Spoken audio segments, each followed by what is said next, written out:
அஸ்ஸலாமு அலைக்கும் வரஹ்மத்துல்லாஹி தஆலா வபரகாத்து.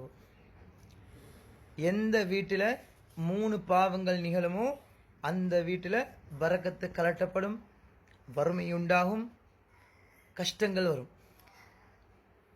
முதலாவது பாவம், எந்த வீட்டில் அதிகமாக இஸ்ராஃப் வீண் விரயம் நடக்குமோ அந்த வீட்டில் பரக்கத்து கலட்டப்படும். ரெண்டாவது பாவம் ஜினா, விபச்சாரம். அதாவது கண்ணால் செய்யக்கூடிய ஜினா இருக்கின்றது, கையால் செய்யக்கூடிய ஜினா இருக்கின்றது, உடம்பால் செய்யக்கூடிய ஜினா இருக்கின்றது. கண்ணால் ஆபாசமான படங்களை பார்ப்பதும் ஜினா தான், அது கண்ணுடைய ஜினா.